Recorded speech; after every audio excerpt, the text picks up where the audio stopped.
You're listening to The Signal Daily. Hello, I'm Manaswini, your host for the Signal Daily podcast. This is the episode for 7th May 2024. In today's lineup, we are first talking about how service-based businesses are increasingly charging fees for no-shows or cancellations. And for the second segment, we are taking a look at the impact of climate change on coffee production, which is ultimately driving up the cost of your morning cup of joe. You will have to pay a price for not showing up, quite literally. I bet we've all said we'd show up somewhere, like a restaurant or a movie, only to bail out at the last moment. And sometimes without even informing the place we're supposed to be at. But it's 2024, and service startups in the West at least have started to charge no-show fees. Heck, even a bride in Australia imposed a no-show fine for guests who cancelled on her wedding last minute after RSVPing 6 months in advance. I mean, can you blame her? Weddings cost a pretty penny anyway these days, and every seat, plate, and room reservation counts.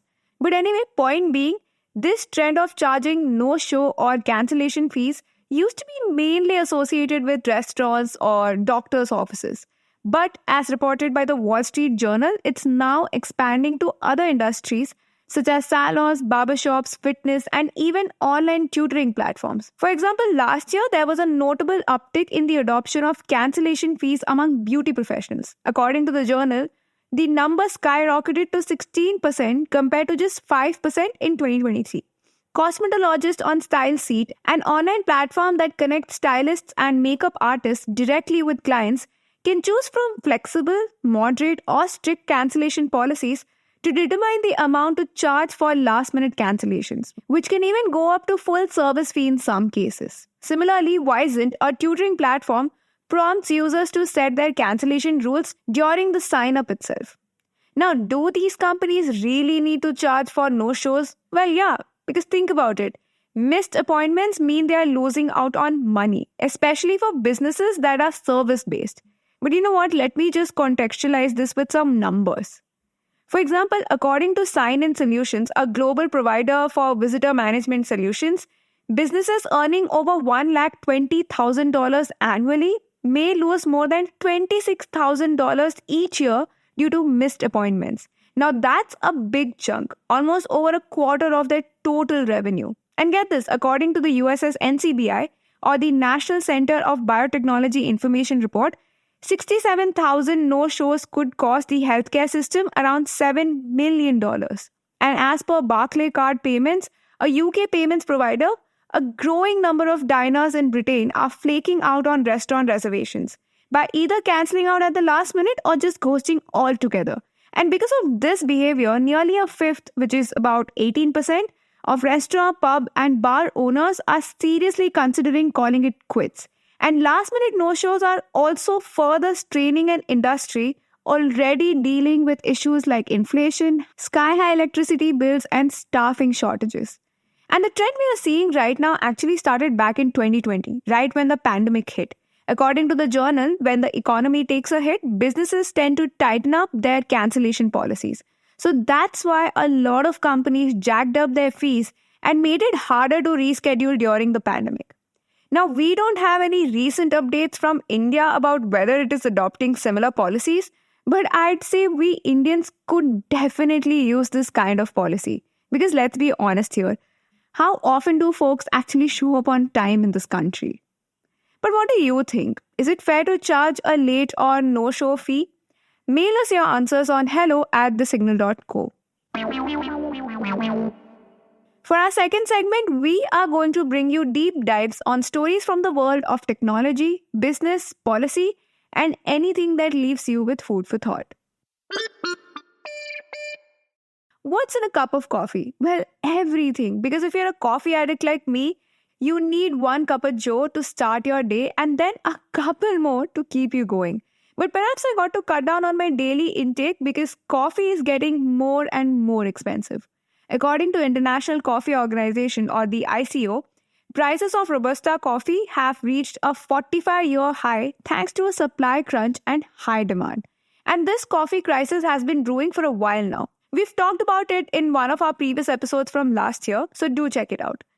Now, there are many species of coffees yet, but the vast majority of global coffee production, which is around 99%, is dominated by just two heavyweights, that is Arabica and Robusta.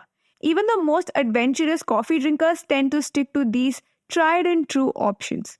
Arabica beans are usually the preferred option, at least among coffee enthusiasts, and it's also costlier and smoother, which also makes up 75 to 80% of all coffee production, while Robusta is the more climate resilient variety, harsher in taste and commonly used for instant brews and espressos.